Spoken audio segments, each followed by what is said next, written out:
Hello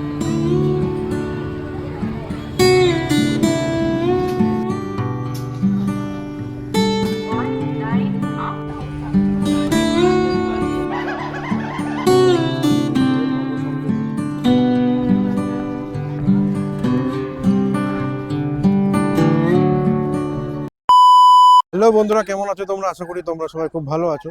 the travel বাস উড়ানের আরেকটি নতুন ব্লগে তোমাদের স্বাগত জানাই। এখন আমি আছি আলিপুর জুতে। আর আলিপুর জুর একটু আগে টিকিট কেটে ভিতরে ঢুকলাম, সেই সমস্ত ডিটেলস তোমাদের সঙ্গে শেয়ার করব। আর এখানে জুয়ের ভিতরে ঢুকে কি কি দেখার আছে তার আগে তোমাদের দেখিয়ে দিই আমি জু পর্যন্ত আসলাম কি করে বাড়ি থেকে বেরিয়ে। তো এই জার্নিটা আগে দেখিনি, তারপর এখান থেকে শুরু করব। সুপ্রভাত সবাইকে। আজকে 24শে ডিসেম্বর, এখন বাজে সকাল 6:05। আমি বাড়ি থেকে বেরোলাম, বাড়ি থেকে বেরিয়ে এখন পালপাড়া স্টেশনের দিকে যাচ্ছি। তারপরে ওখান থেকে 6:18 গেদে শিয়ালদা লোকাল ধরে যাব শিয়ালদা, তারপর ওখান থেকে বাসে করে যাব আলিপুর জু। আমি এখন যে রাস্তাতে হেঁটে যাচ্ছি এটা সোজা রাস্তা পালপাড়া স্টেশনের দিকে যাচ্ছে। আর একটা রাস্তা এই যে, এটা বেশ কিছু মাস আগে হয়েছে। ওই যে রেল লাইন, এখান দিয়ে গিয়ে ওই বাধার দিয়ে গিয়ে সোজা এগেলে পালপাড়া স্টেশন। এইমাত্র পালপাড়া স্টেশনে এসে পৌঁছালাম। আর এখন বাজে 6:13। 6:19 রানাঘাট শিয়ালদা লোকাল আছে, যেই ট্রেন ধরে আজকে আমি যাব শিয়ালদা। তারপরে ওখান থেকে বাসে করে যাব আলিপুর জু।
এখন বাজে সকাল 8টা। এইমাত্র আমাদের রানাঘাট শিয়ালদা ট্রেন এসে পৌঁছালো শিয়ালদা স্টেশনে 4 নম্বর প্ল্যাটফর্মে। এখন বাইরে বেরিয়ে একটু চা খাবো, চা খেয়ে তারপরে বাস ধরে যাব আলিপুর জু এর দিকে। Train number 31319 up Shialda Kollani Shimantur local will leave from platform number 1.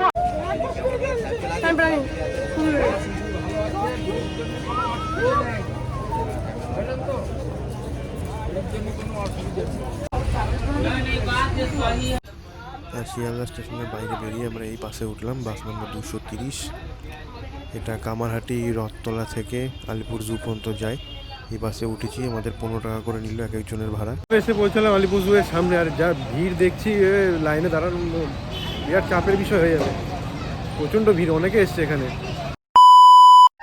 তাহলে তোমরা জার্নিটা দেখলে কিভাবে এখানে এই পর্যন্ত আসলাম। এবার এর ভিতরে কি কি আছে তোমাদের সমস্ত কিছু দেখাবো। এদিকে আছে, তারপরে এইদিকে আছে, এছাড়া টোটাল জুতে যেটুকু আমি কভার করতে পারবো অবশ্যই তোমাদের সঙ্গে আমি শেয়ার করব।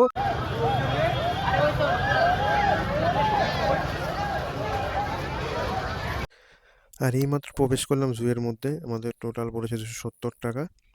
অ্যাডাল্টদের জন্য 50 টাকা করে, আর বাচ্চাদের 20 টাকা। আমরা টোটাল 5 জন অ্যাডাল্ট ছিলাম আর একজন বাচ্চা। কে এক প্রজাতির পাখি।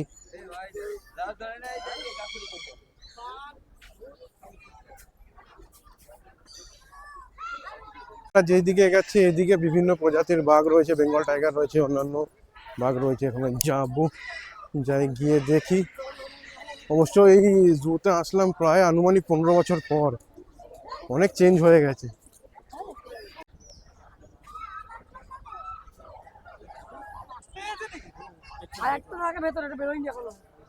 এটা হচ্ছে বেঙ্গল টাইগার, আর ওদের ভিতরে ওখানে বিশ্রাম নেওয়ার জায়গা, কিন্তু ও এখন বাইরে বেরিয়ে হাঁটছে। বার্ড অ্যাভিয়ারির মধ্যে প্রবেশ করছে। এটা আলিপুর জুয়ের নব সংযোজন। এটার ব্যাপারটা হচ্ছে যে পাখি এখানে উন্মুক্ত থাকবে।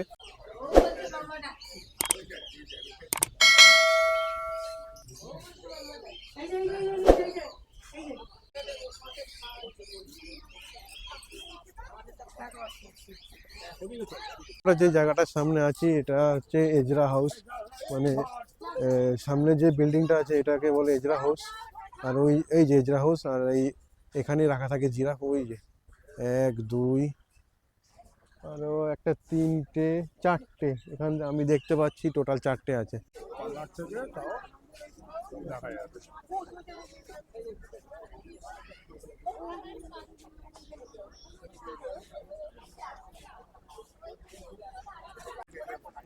ও যে দূরে দেখা যাচ্ছে হিপোপটেমাস।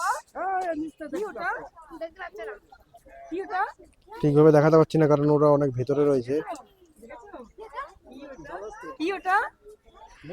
এতক্ষণ আপনারা অন্যান্য প্রজাতির পাখি ও চিড়িয়াখানার ভিতরে যে সমস্ত প্রজাতির মানে পশু পাখি এগুলো রয়েছে এগুলো দেখালাম। এখন আপনাদের দেখাবো হচ্ছে সাদা বাঘ আর হচ্ছে সিংহ।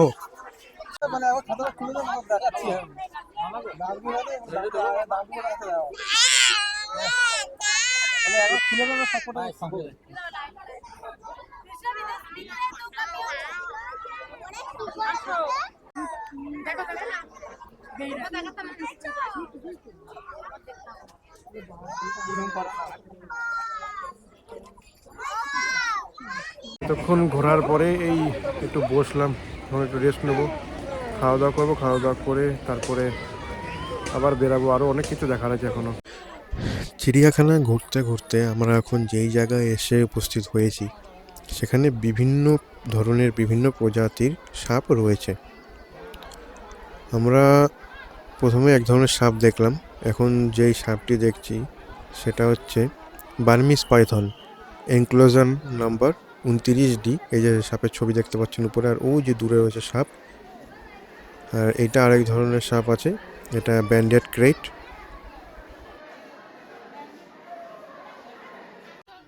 আর এটা হচ্ছে গ্রে ক্যাঙ্গারু। এগুলো মূলত অস্ট্রেলিয়ায় পাওয়া যায়। আর বন্য অবস্থায় 10 বছর এবং বন্দি অবস্থায় কোনো চিড়িয়াখানায় বা এরকম সংরক্ষিত জায়গায় এরা 20 বছর পর্যন্ত বাঁচতে পারে।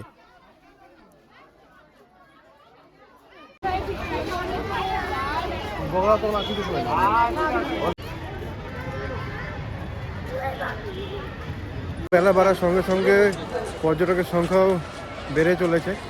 আর আমরা সে সকালে এসেছিলাম, আমাদের প্রায় চিড়িয়াখানা ঘোরা কমপ্লিট।